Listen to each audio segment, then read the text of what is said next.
Elle se trouve dans l'épître de Jude. Alors l'épître de Jude, c'est une épître du Nouveau Testament qui contient un seul chapitre et 25 versets. Elle est juste avant, dans nos Bibles, avant le livre de l'Apocalypse. Et nous allons lire les versets 20 jusqu'au 25. Donc Jude, versets 20 au 25. Et la parole de Dieu dit ainsi: pour vous, bien-aimés, vous édifiant vous-même sur votre très sainte foi et priant par le Saint-Esprit, maintenez-vous dans l'amour de Dieu en attendant la miséricorde de notre Seigneur Jésus-Christ pour la vie éternelle. Reprenez les uns ceux qui contestent, sauvez-en d'autres en les arrachant du feu, et pour d'autres encore, ayez une pitié mêlée de crainte, haïssant jusqu'à la tunique souillée par la chair.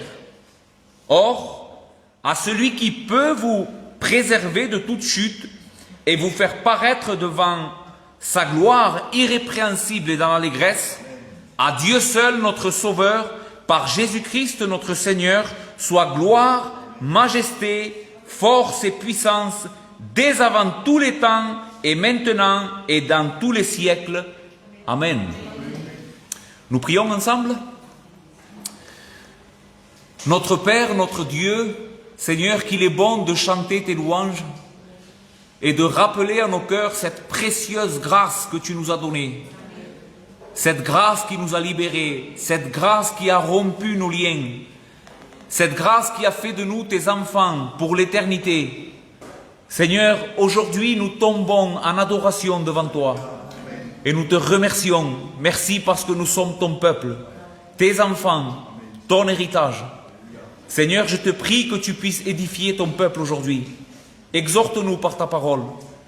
Rends-nous, Seigneur, donne-nous des forces nouvelles, que ton Église puisse être affermie, puisse être fortifiée par ta parole, et qui peut-être ceux qui sont au milieu de nous, qui ne connaissent pas encore ton Fils, qui font encore partie du royaume des ténèbres, aujourd'hui, par la vertu de ta grâce et de ta puissance, puissent passer des ténèbres à la lumière. Merci pour tout, au nom de Jésus ton Fils. Amen. Gloire à Dieu. Aujourd'hui, Église de Dieu, je voudrais vous exhorter et vous encourager à continuer dans le chemin que nous avons entrepris ensemble il y a déjà quelques années, que nous sommes en train de combattre le bon combat ensemble. Et aujourd'hui, par la grâce de Dieu, je voudrais encourager l'Église, au travers du texte que nous avons lu, à persister dans ce chemin. Parce qu'il faut reconnaître que ce n'est pas toujours facile. Ce n'est pas toujours facile d'être un chrétien. Mes frères, la vie chrétienne est quelque chose de dur, est un combat.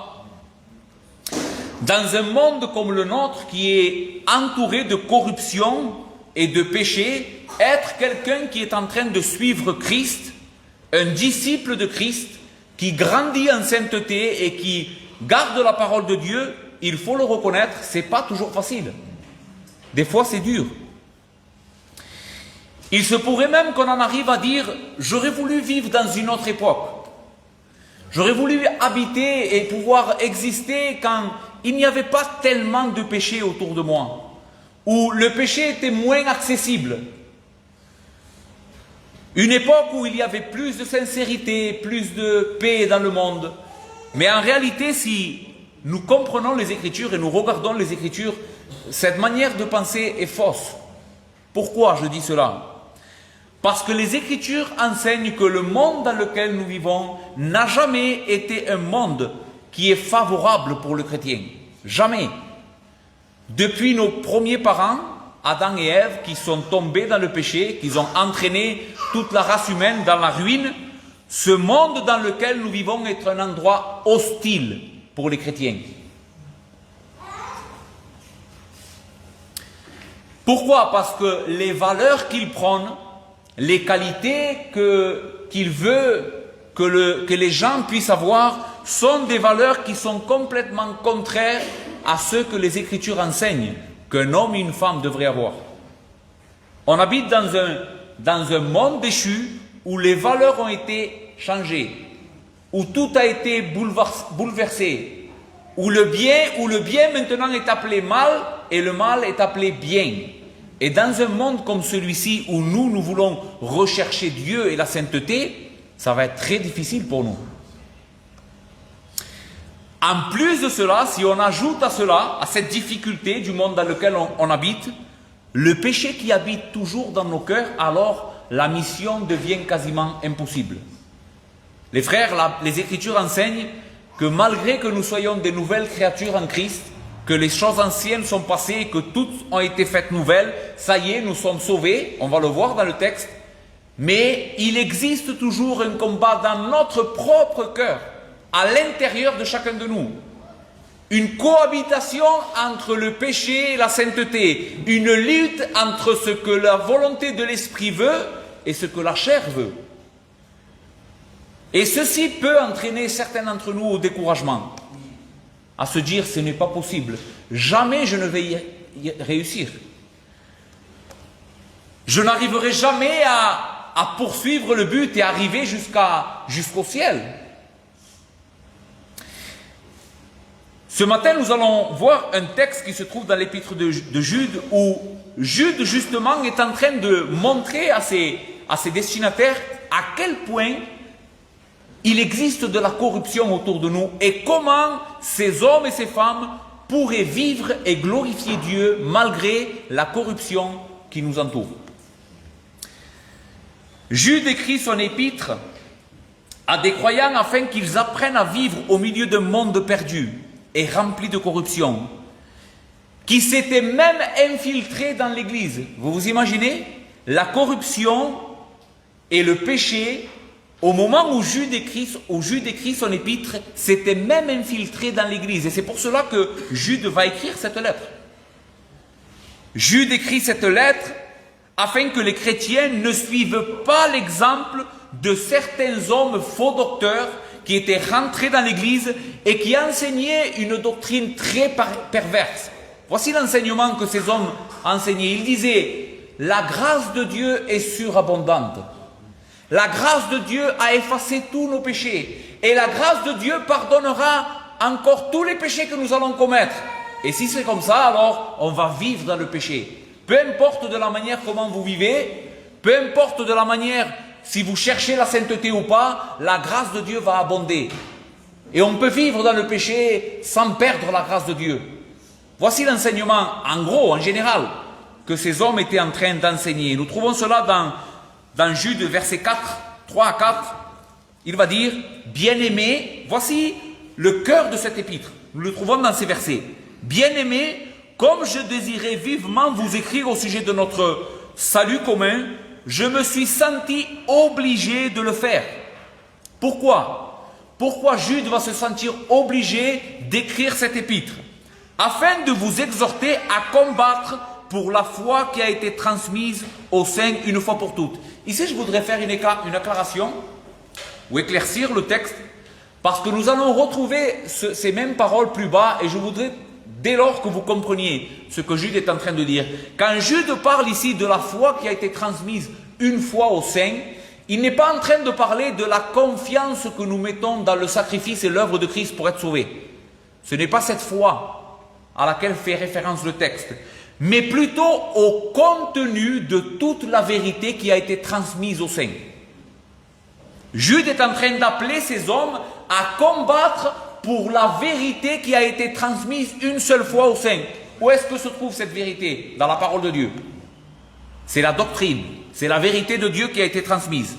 Verset 4, il va dire, « Car il s'est glissé parmi vous certains hommes dont la condamnation est écrite depuis longtemps, des impies qui changent la grâce de notre Dieu en dissolution. » Ici, la parole dissolution est importante. Littéralement, elle veut dire en luxure, sans bride, en excès, dans la lascivité, libertinage, impudence, insolence. Ces hommes prenaient la grâce de Dieu comme un prétexte pour vivre dans la luxure et la débauche. Et ils voulaient enseigner cela à l'Église. Et qui renie notre seul Maître et Seigneur Jésus-Christ. Et il est possible qu'au milieu de nous, aujourd'hui, ou des personnes qui m'écoutent, Il est possible qu'il y a des personnes qui aient cette conception de la grâce de Dieu. Puisque la grâce de Dieu, puisque Jésus est venu laver de notre péché, il est venu nous purifier de notre péché. Et à la croix, la Bible enseigne qu'il a enlevé tous nos péchés. Alors maintenant, on peut vivre dans le péché. Cela n'importe peu.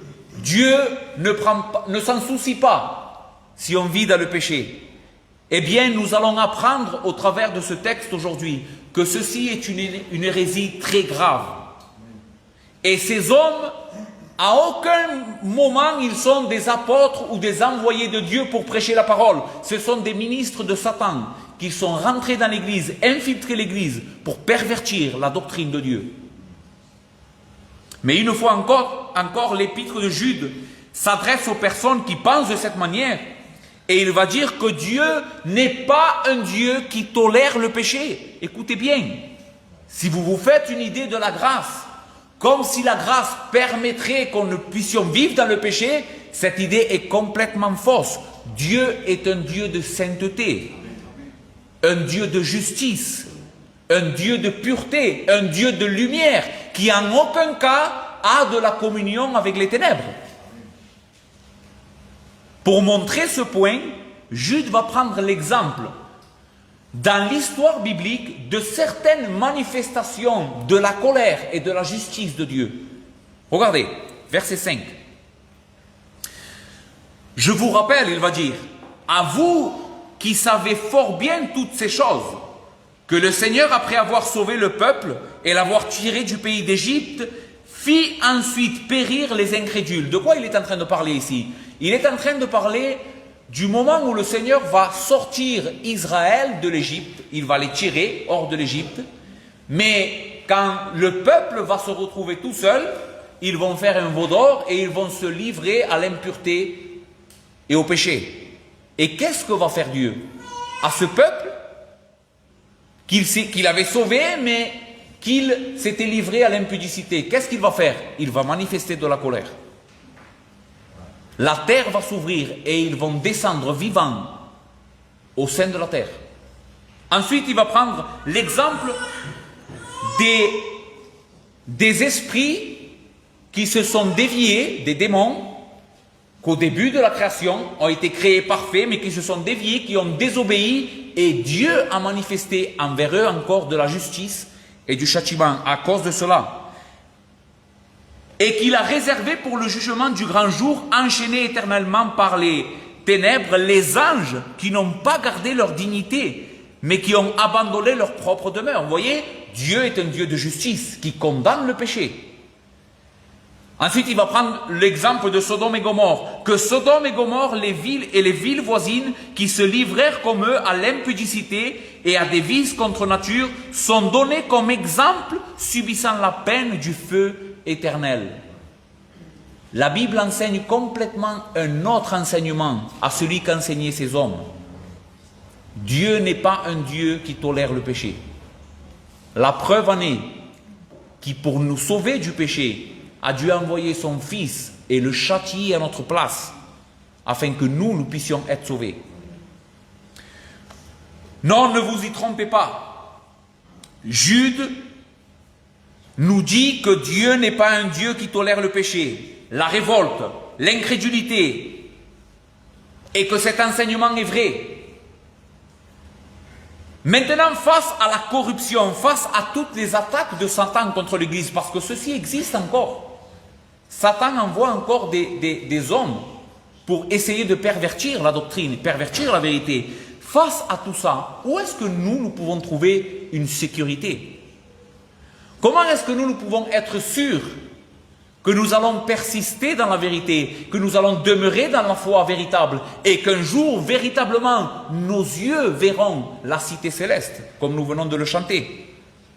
Comment être sûr que nous allons parvenir au ciel face à tellement de corruption, non seulement à l'extérieur, mais aussi à l'intérieur, comme nous l'avons dit tout à l'heure? Car chacun de nous, nous savons très bien que livrés à nous-mêmes, aucun de nous n'y arriverait. Livrés à nous-mêmes, aucun de nous ne parviendrait à la cité céleste. Aujourd'hui, je voudrais vous montrer dans notre texte que bien que le Seigneur, et écoutez bien, nous exhorte à faire tout notre possible pour lutter contre le péché, pour vivre des vies qui glorifient Dieu, il nous promet aussi que la victoire est garantie, non à cause de ce que nous allons faire, mais à cause de ce que lui est en train de faire pour nous. Nous qui aimons Christ et sa parole, nous pouvons être sûrs de la victoire, de cette victoire finale, car c'est Dieu lui-même qui est en train de combattre pour nous, pour que dans nos vies quotidiennes, nous puissions grandir en sainteté et qu'un jour, nos yeux voient la gloire de Dieu. N'est-ce pas extraordinaire? Dieu a tout prévu. Non seulement il va nous exhorter ce matin et nous enseigner comment nous devons vivre, mais aussi il va nous montrer qu'en réalité, nous pouvons être sûrs de son salut, parce que c'est lui qui est en train de l'accomplir. Notre destinée éternelle n'est pas entre les mains, elle est entre les mains de notre Dieu qui a promis de sauver son peuple. Aujourd'hui, je voudrais diviser notre texte en deux grandes parties. Premièrement, donc, nous allons voir notre responsabilité dans la vie chrétienne face à la corruption et au péché. Et ensuite, nous verrons notre victoire finale sur la corruption et les péchés dépend complètement de Dieu qui a promis de nous garder jusqu'à la fin. 2 points. Donc, premièrement, notre responsabilité dans la vie chrétienne face à la corruption et le péché. Jude, après avoir démontré et décrit comment nous, l'Église de Dieu, nous pouvons reconnaître ces faux docteurs, ces faux enseignants, va maintenant exhorter ses destinataires afin qu'ils puissent vivre des vies qui glorifient Dieu. Et il va leur donner certaines caractéristiques, certaines choses que ces hommes et ces femmes devraient faire quotidiennement afin de grandir en sainteté et se garder de la corruption. Verset 20.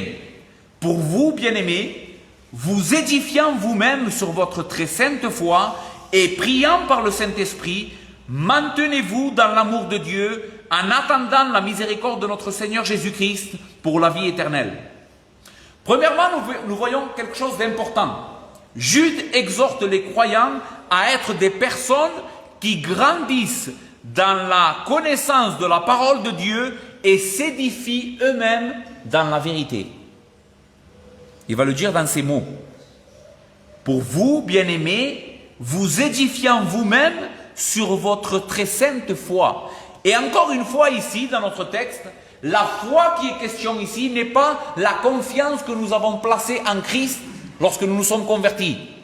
Il est en train de parler de la vérité de la parole, de la vérité révélée, des différentes vérités, des différentes doctrines que Dieu a données à son peuple afin que son peuple soit un peuple qui est connaissant la vérité et qui ne soit pas emporté à tout vent de doctrine, comme Paul va le dire dans Éphésiens.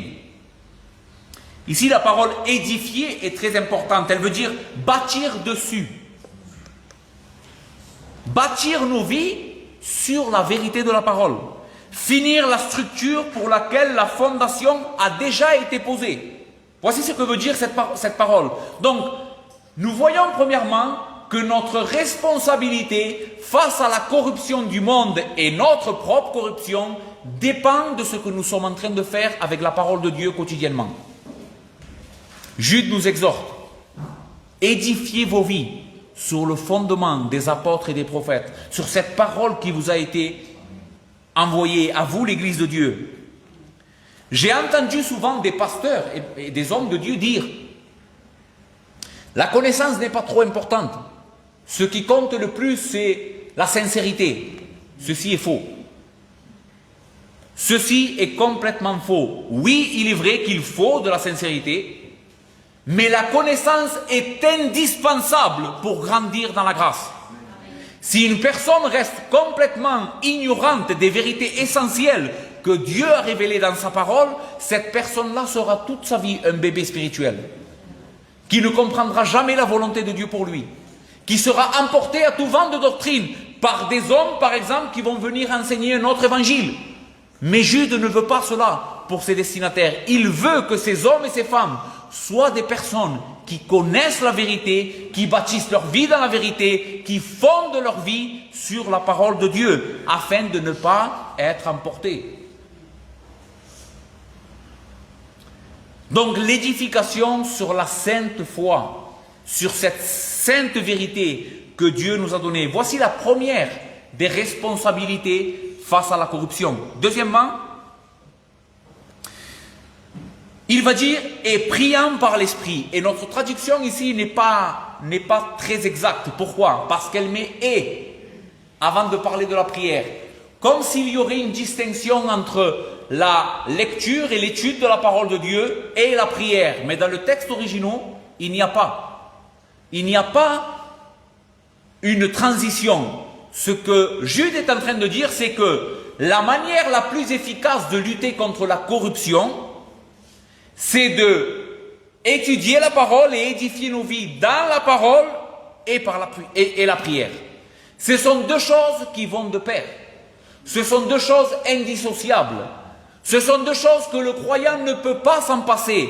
La méditation de la parole et la prière quotidienne. Vous savez, je sais qu'on répète ça plusieurs fois. Mais je veux que vous le voyez dans les Écritures aujourd'hui. C'est les Écritures qui enseignent cela. La parole de Dieu enseigne maintes et maintes fois que la meilleure manière pour un croyant de grandir dans la grâce et de connaître Dieu, c'est par la lecture quotidienne et la prière. Il n'y a pas de raccourci à cela. Il n'y a pas une autre méthode pour grandir. Ce sont les seules choses que Dieu nous a données. Ensuite, il va dire, maintenez-vous dans l'amour fraternel, dans l'amour de Dieu, il va dire. Et ici, ce que le texte est en train de nous enseigner, c'est que notre responsabilité aussi face à la corruption, c'est que nous ne devons pas abandonner la communion avec les frères. Où se manifeste l'amour de Dieu? Où est-ce que je peux, moi, en tant qu'être humain, qui ne voit pas Dieu avec nos yeux, je ne vois plus Jésus avec mes yeux? Pourquoi? Parce que Jésus est au ciel. Où est-ce que je peux expérimenter l'amour de Dieu? C'est au milieu de mes frères. C'est dans l'église.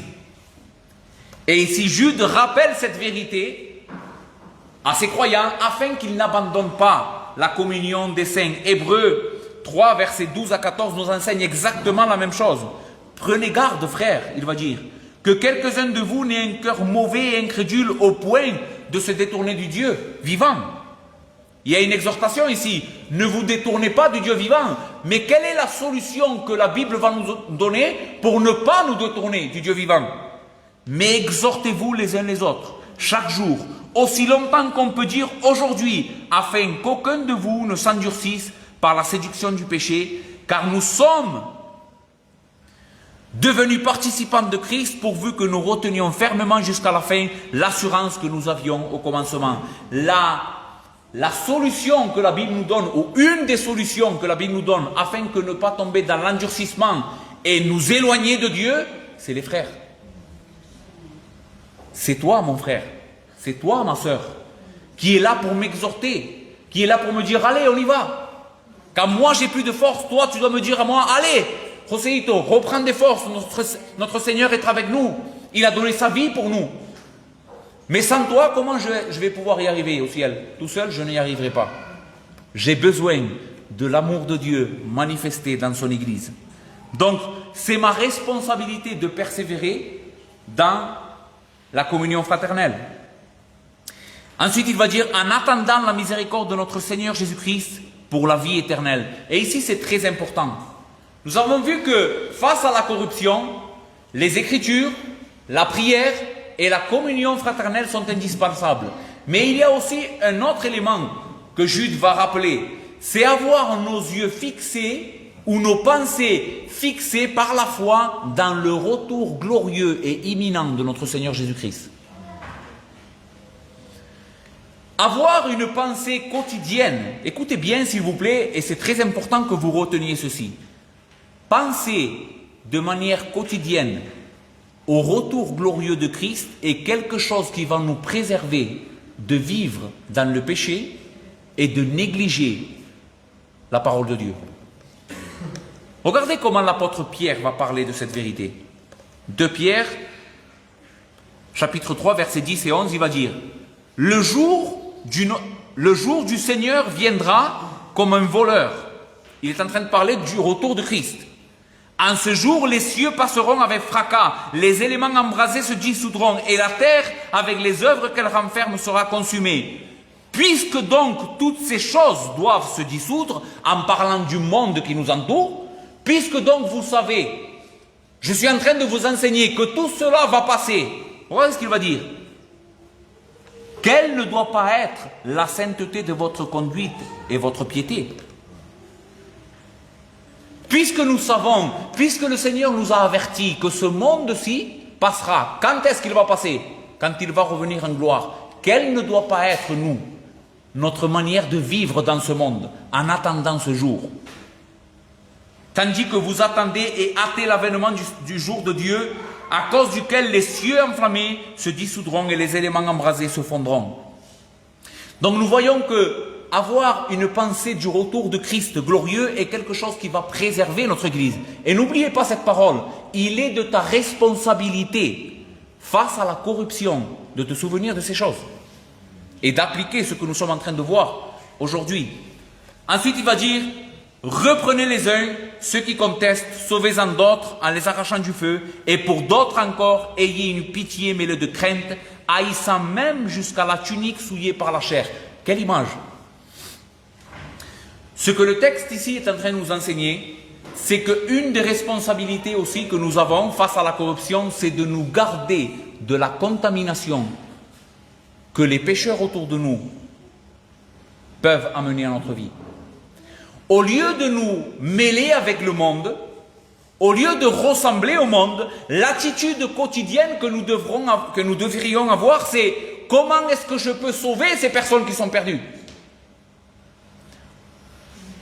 Comment est-ce que je peux leur prêcher l'évangile? Quel va être le meilleur moment? Seigneur, donne-moi un moment pour que je puisse prêcher. Reprenez-les. Ceux qui sont perdus, reprenez-les. Pour les autres, arrachez-les du feu. Et regardez là ce que va dire le texte. Ayez une pitié mêlée de crainte, haïssant jusqu'à la tunique souillée par la chair. Ça veut dire, en d'autres mots, c'est une image que l'apôtre est en train de donner ici. Dans l'Ancien Testament, quand un lépreux était déclaré lépreux, les Juifs n'avaient pas l'autorisation d'avoir de la communion avec cet homme, même pas avec un objet que cet homme ou cette femme avait touché. Ça veut dire que si un homme ou une femme avait la lèpre, il devait quitter immédiatement sa famille, il devait quitter les hommes et la ville où il habitait, et il devait aller s'isoler. On ne pouvait pas avoir de communion avec un lépreux sous peine de devenir nous-mêmes impurs. Et ici, ce que Jude est en train de faire, c'est qu'il reprend cette image de l'Ancien Testament et il dit, les vêtements des personnes qui vivent dans le péché, évitez de les toucher pour ne pas être contaminés. Notre attitude face à la corruption doit être une attitude d'évangélisation. Un cœur qui veut sauver les perdus au lieu de vouloir les ressembler. Quelle erreur quand des chrétiens et des chrétiennes veulent ressembler au monde.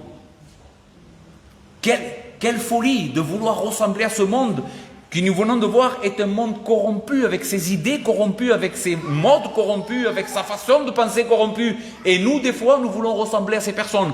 Au lieu d'avoir un cœur et dire, Seigneur, comment est-ce que je peux sauver ces personnes afin qu'elles te ressemblent à toi. Mes frères, nous voyons encore une fois aujourd'hui, dans notre texte, que dans la vie chrétienne, il n'y a pas de raccourci. Il n'y a pas de chemin facile. Si nous voulons être des hommes et des femmes qui vont faire la différence, des hommes et des femmes qui vont glorifier Dieu dans notre génération, cela va nous coûter quelque chose. Qu'est-ce que cela va te coûter? Ta consacration quotidienne.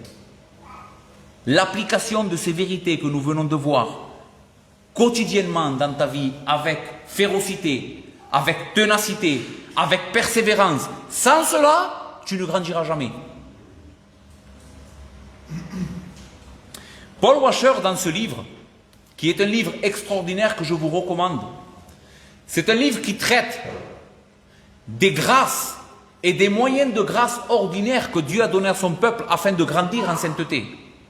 Dans ce livre, il va nous parler exactement de la même chose que nous sommes en train de voir. Comment est-ce que nous pouvons grandir? Simplement en utilisant les moyens de grâce que Dieu nous a donnés, qui sont la parole de Dieu, la lecture quotidienne, la prière et la communion des saints. En commentant ce livre, regardez ce que va dire cet homme. Vous vous plaignez de votre manque de croissance spirituelle, Aspirez-vous à être encore plus conforme à l'image de Christ? Je suppose, ce matin, que c'est une affirmation pour chacun de nous. Est-ce que vous êtes satisfait de votre croissance spirituelle? Est-ce que vous êtes assez satisfait de la manière dont vous ressemblez à Christ? Non! Regardez ce qu'il va dire. Si vous avez répondu par l'affirmatif, alors ce bref ouvrage, ce livre-là, les moyens de grâce essentiels, est pour vous. Cependant, vous devez être prévenu que vous ne trouverez pas dans ce livre des pages qui répondent à un moyen facile, à une solution facile pour grandir spirituellement. Et que vous ne découvrirez rien d'innovant ou de nouveau. Vous ne trouverez ici qu'un remède ancien à un problème ancien. Il vous sera proposé un médicament difficile à avaler que la plupart des gens préféreraient éviter en faveur d'un élixir plus agréable. C'est plus facile. Si on ne devrait rien faire pour croître dans la connaissance de Dieu, ça serait plus facile. Je passe toute ma journée devant la télévision, jamais je lis la parole, jamais je prie, jamais je suis avec les frères, et je suis un homme qui connaît toute la parole et qui est fort spirituellement, ça serait facile. Mais Dieu n'a pas déterminé que cela se passerait comme cela. Et il va dire ensuite, cependant, si vous en avez assez d'être malade, si vous avez assez erré longtemps au pied de la montagne et que vous êtes prêt à emprunter le chemin difficile qui mène au sommet, alors ce petit ouvrage est pour vous. Et il va vous offrir les moyens pour y arriver. Est-ce que tu en as marre de ta faiblesse spirituelle? Est-ce que tu en as marre de dire, Seigneur, je suis toujours le même chrétien, j'avance pas? Simplement, utilise les moyens de grâce, quotidiennement. Et tu verras que c'est le plan de Dieu pour te faire grandir. C'est le plan de Dieu pour nous, il n'y a pas d'autre chemin que la parole de Dieu, la lecture, la prière et la communion des saints. Il n'y en a pas d'autre. Maintenant, mes frères, si notre joie, notre espérance et notre sécurité dépendraient uniquement de la manière comment nous sommes en train d'user des moyens de grâce, alors nous n'aurions aucune sécurité pour notre salut. Je ne sais pas si vous m'avez compris ce que je viens de dire. Ce que le texte maintenant va passer à nous enseigner, c'est que, c'est vrai, nous devons faire cela, nous l'avons vu, non? On doit, c'est de notre responsabilité d'user des moyens de grâce. Mais nous savons très bien que nous sommes faibles. Même le plus fort d'entre nous, même celui qui est le plus déterminé d'entre nous, va connaître dans sa vie des moments où les forces vont le quitter. Où il ne va pas y arriver, simplement, à passer plus de temps avec la parole. Alors si notre salut éternel, si la sécurité de notre salut dépendrait de ce que je suis en train de faire, c'est-à-dire mettre en place les moyens de grâce dans ma vie, je n'aurai aucune sécurité. Pourquoi? Parce que ma vie spirituelle, elle descend et elle monte quotidiennement. Cela nous amène à notre deuxième point. Notre victoire finale sur la corruption et le péché dépend complètement de Dieu qui a promis de nous garder jusqu'à la fin. Il va dire au verset 24, « Or, à celui qui peut vous préserver de toute chute et vous faire paraître par sa gloire irrépréhensible et dans l'allégresse à Dieu seul notre Sauveur, par Jésus-Christ notre Seigneur. » Ça s'est effacé sur ma tablette. Vas-y, d'accord. Donc, après nous avoir exhorté les croyants à vivre d'une certaine manière, face au péché et à la corruption, Jude immédiatement va équilibrer son enseignement. Il nous a parlé de la responsabilité humaine, de ce que nous devons faire, mais maintenant il va nous parler de la souveraineté de Dieu, du plan que Dieu a établi, du salut qui est dans la main de Dieu et pas dans la tienne. Tu ne seras jamais sauvé à cause de ce que tu es en train de faire. Nous sommes sauvés par grâce, par le moyen de la foi. Et cela ne vient pas de nous, c'est un don de Dieu. Et Jude va rappeler cela, afin que la confiance et la joie du cœur de ces croyants ne soient pas placées dans ce qu'ils sont en train de faire. Je suis en train de lire beaucoup la Bible, alors je suis bien spirituellement. Je suis en train de moins lire la Bible, alors je n'ai plus d'espérance. Mon espérance n'est pas dans ce que je suis en train de faire. Mon espérance est en Dieu et dans ses promesses qui a promis de me garder jusqu'à la fin. Elle est en Dieu et dans son amour, qui nous avait élus dès avant la fondation du monde, qui les avait appelés par son évangile, qui les avait sanctifiés du péché par le sang de son Fils Jésus-Christ, qui a été donné comme une victime expiatoire. Voilà où repose notre espérance. Dans ce que Dieu a fait pour nous. Paul dira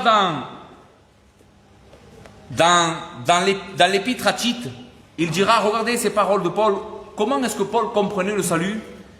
Tite 3, versets 3 à 7. Car nous aussi, nous étions autrefois insensés, désobéissants et égarés, asservis à toute espèce de convoitise et de volupté, vivant dans la méchanceté et dans l'envie, dignes d'être haïs et nous haïssant les uns les autres. Telle était notre condition, l'Église de Dieu. Chacun d'entre nous. Nous n'étions pas meilleurs que ceux qui sont dans le monde. Mais qu'est-ce qu'a fait la différence? Regardez ce que le texte enseigne. Qui c'est qui a fait la différence? Est-ce que c'est à cause de notre propre volonté? Est-ce que c'est parce que nous avons cherché Dieu que Dieu nous a sauvés? Non, verset 4. Mais lorsque la bonté de Dieu notre Sauveur et son amour pour les hommes ont été manifestés, il nous a sauvés, non à cause des œuvres de justice que nous aurions fait, mais selon sa miséricorde, par le bain de la régénération et le renouvellement du Saint-Esprit, qu'il a répandu sur nous avec abondance par Jésus-Christ notre Seigneur, afin que, justifiés par sa grâce, nous devenions en espérance héritiers de la vie éternelle. Dieu nous a sauvés par grâce, par miséricorde, lorsqu'aucun de nous ne le cherchait. Ce texte est très clair.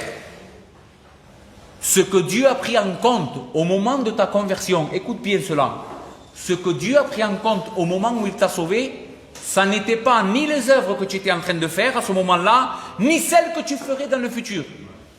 Dieu n'a pas regardé dans le tunnel du temps et il a dit « Ah, je vois que l'Antonia, elle va croire en moi et je vois que plus tard, elle va faire beaucoup de choses pour moi, alors je vais la sauver. » C'est faux. Dieu n'a pris rien de ce qui était en nous en compte pour nous sauver. La seule chose que Dieu a pris en compte pour nous sauver, c'est sa propre grâce. C'est sa miséricorde, c'est sa bonté, c'est son amour, c'est son plan éternel qu'il avait fait avant la fondation du monde. Voici ce que les Écritures nous enseignent. Quand Dieu t'a sauvé, il t'a sauvé à cause de lui-même et pas à cause de toi. Maintenant, nous devons nous poser cette question. Si Dieu n'a rien pris en compte pour me sauver au moment où j'ai été sauvé, pourquoi est-ce que maintenant il prendrait en compte mes œuvres pour m'ôter ou me laisser sa grâce? C'est une folie. Si quand Dieu nous a sauvés, il n'a rien pris en compte. Je le sauve parce que je veux le sauver. Parce que ma grâce est grande. Parce que je suis un Dieu rempli de miséricorde. Est-ce que maintenant, après nous avoir sauvés gratuitement, Dieu va nous traiter en disant « Bon, maintenant il faut que tu fasses ça, ça et ça et ça, ou sinon je retire ma grâce. » C'est insensé, les frères. Le salut est une œuvre de grâce du commencement jusqu'à la fin. Du premier jour où Dieu nous a sauvés jusqu'à ce que nous parviendrons dans la grâce, ceci est une grâce de Dieu et c'est lui-même qui va s'en charger de l'accomplir. Mes frères, Dieu ne se donnera pas de repos jusqu'à ce que tous ses élus parviennent à la gloire. Tu as entendu cette phrase? Dieu ne se donnera pas de repos tant que tous ses enfants, du premier jusqu'au dernier, ne parviennent au salut éternel. Parce que Dieu l'a promis. Et Dieu est un Dieu fidèle. Notre salut ne repose pas sur nos œuvres, il repose sur le caractère infaillible de Dieu et de ses promesses, sur le sacrifice parfait de son Fils et sur l'œuvre de l'Esprit qu'il a commencé à faire en chacun d'entre nous. Je sais que vous connaissez cette vérité. J'en suis persuadé, nous l'avons prêché plusieurs fois et je sais que certains d'entre vous proclament cette vérité avec un cœur joyeux. Mais je voudrais simplement, avant de finir, repasser quelques textes. Vous savez pourquoi je veux le faire? Parce que ce matin, je veux vous encourager. je veux vous encourager à que vous mettiez votre confiance dans ce Dieu qui est fidèle et véritable. Dans l'évangile de Jean au chapitre 10,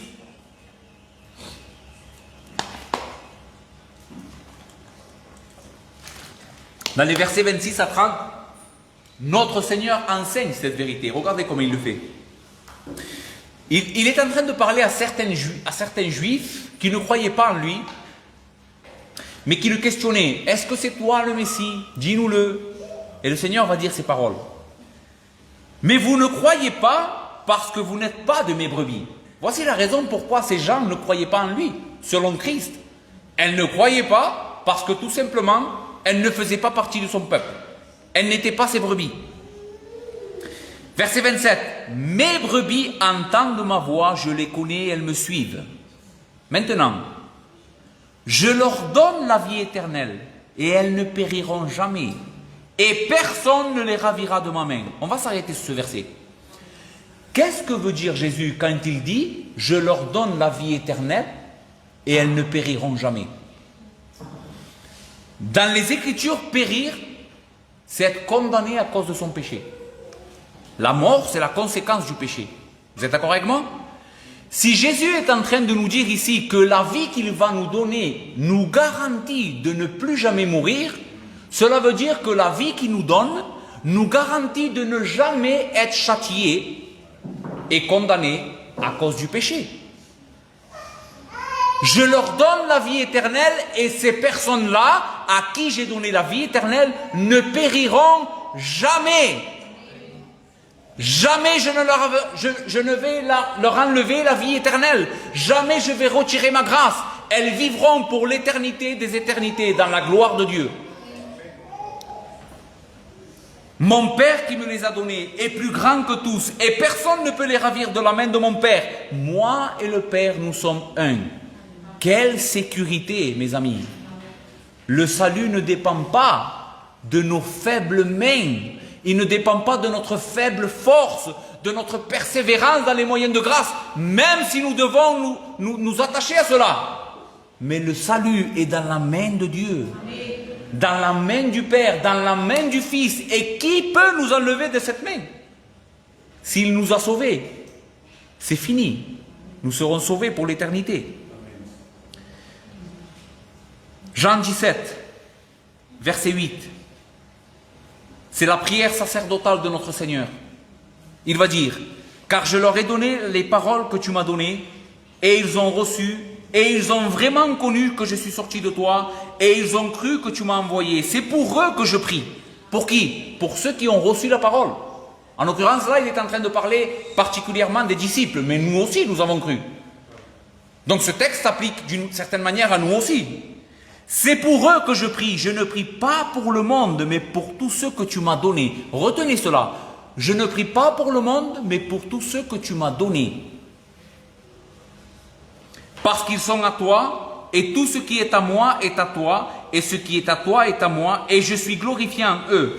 Je ne suis plus dans le monde, et ils sont dans le monde, et je vais à toi. Écoutez bien maintenant. Père Saint, garde en ton nom ceux que tu m'as donnés. La prière de Christ ici, et qui est faite à son Père, est spécifique. Et très précise. Garde en ton nom mon Père. Mais qui? Tous ceux que tu m'as donnés. De n'importe quelle génération.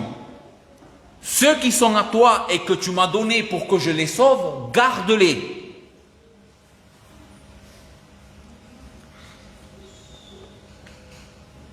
Père Saint, garde en ton nom ce que tu m'as donné, afin qu'ils soient un comme nous. Et il va donner maintenant un exemple de ce que lui a fait. Il va dire, moi j'ai gardé. Et toi aussi maintenant il faut que tu gardes de la même manière. Mais regardez comment Christ a gardé. Regardez ce qu'il va dire. Lorsque j'étais avec eux dans le monde, je les gardais. C'est moi qui les gardais. Et qu'est-ce qui s'est passé quand Jésus gardait les siens? Est-ce qu'il y en a qui se sont perdus? Regardez ce qu'il dit. Je les ai gardés. J'ai gardé ceux que tu m'as donnés et aucun d'eux ne s'est perdu. Sinon le fils de perdition, afin que l'écriture soit accomplie. Et maintenant, je vais vers toi et je dis ces choses dans le monde, afin qu'ils aient en eux la joie parfaite. Christ se met comme exemple. Père, garde ceux que tu m'as donnés. Moi, quand j'étais avec eux, je les ai gardés et aucun d'eux ne s'est perdu. Et toi, Père, je sais aussi que tu vas les garder et aucun d'eux ne se perdra. Aucun des saints ne va se perdre. Jean 17, versets 24 à 26. Père, écoutez ici le désir de Christ et nous finissons. Quel est le désir de Christ pour son Église? Quelle est la prière de Christ à son Père? Qu'est-ce que veut Jésus? Père, je veux que là où je suis, ceux que tu m'as donnés, et encore une fois, on retrouve ce même groupe de personnes, tous ceux que le Père a donnés au Fils, pour qu'il les sauve. Je veux que ceux que tu m'as donnés soient aussi avec moi, afin qu'ils voient ma gloire, la gloire que tu m'as donnée, parce que tu m'as aimé avant la fondation du monde. Père juste, le monde ne t'a point connu, mais moi je t'ai connu, et ceux-ci ont connu que tu m'as envoyé. Je leur ai fait connaître ton nom et je leur ferai connaître afin que l'amour dont tu m'as aimé soit en eux et que je sois en eux. La prière de Christ ici, extraordinaire. Il veut que le Père nous garde, que le Père nous protège, que le Père garde notre foi jusqu'au jour où nous puissions voir la gloire de Christ. Église de Dieu, je vais terminer.